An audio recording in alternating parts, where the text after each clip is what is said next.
ဒီနေ့မမေ့အတွက်ဟင်းရည်လေးကိုလေပုံစံတစ်မျိုးလေးနဲ့တောက်ချင်စပွဲဖြစ်အောင်ကျမကြီးလည်းတင့်တော်အောင်လို့လုပ်ပေးထားပါတယ်။ဒါကကြက်တောင်ပန်တွေကိုကျမစုပ်ပြုတ်လုပ်ထားတာပေါ့နော်။ဘာမှမနေထားတဲ့ကြက်တောင်ပန်တွေကိုပြုတ်ထားတဲ့ပြုတ်ရည်အဲ့ပြုတ်ရည်တွေကိုကျမပြားဝူးလေးတွေအရင်ထည့်ပြုတ်တယ်။ပြီးတော့မုံလာဥဖြူလေးတွေထည့်ပြုတ်တယ်ပေါ့နော်။ပြီးတော့ဒီမှာကျမက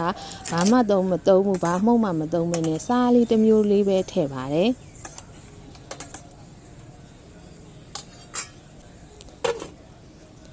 ကဲမုံလာဥဖြူလေးကကြည့်ရတာမနူးနဲ့သေးဘူးဆိုတော့မုံလာဥဖြူနဲ့ခဏထားအောင်မယ်နော်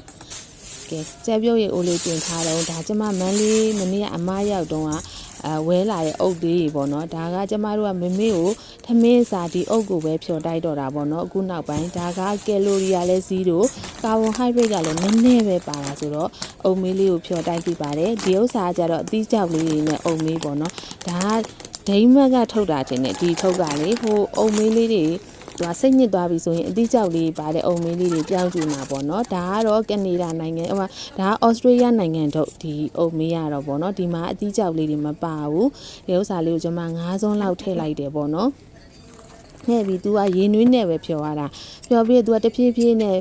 ပွားတက်လာများလာတာဆိုတော့လေအဲ့လိုမျိုးနည်းနည်းလေးခြောက်ပြီးဆိုရေနွေးလေးနည်းနည်းလေးထည့်ပြီးနည်းနည်းပျော်အောင်လေးထားပြီပေါ့နော်ပျော်လေးစားရဆိုကျွန်မမမေအတွက်နည်းနည်းရေနွေးလေးထည့်ပြီးပျော်လေးဖြော်ပေးလိုက်ပါတယ်ကဲဒါပဲဒါသမင်းအစားကျွန်မတို့ကဒီအုံမေးလေးကိုပဲမမေအတွက်ကျွေးပြစ်တော့တာပေါ့နော်အခုနောက်ပိုင်းကတော့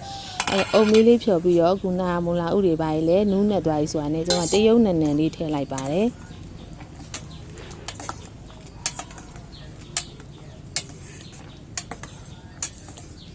ကဲမုံလာဥတွေရောပြောင်းမှုတွေရောနူးနဲ့သွားပြီဆိုတော့မေမေတောက်ဖို့လို့ပကံလေးတွေထည့်လိုက်တော့မယ်နော်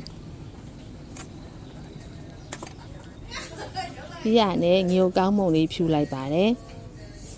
ပြီးတော့လေကျမတို့TikTokမှာလေဆရာဝန်တယောက်ကပြောတယ်သူသွားဒီလစ်စစ်သွားလိုက်တယ်နေပါရောင်းတဲ့ဆရာဝန်ကပြောတာလေစီးချိုကိုတဲ့ coffee jam နဲ့ချရတာဆိုလို့ကျမက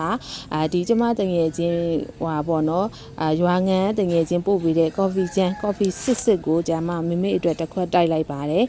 ကဲဒါဆိုလို့ရှိရင်တော့အာဟာရလည်းပြည့်ရတာလည်းရှိကျမရင်းနဲ့လည်းအရန်တင်တော်တဲ့မနက်စာလေးပေါ့ဒီပုံစံလေးတိုင်းကျမဒီနေ့မေမေကိုကြွေးပြပါတယ်အားလုံးပဲကျေးဇူးပါရှင်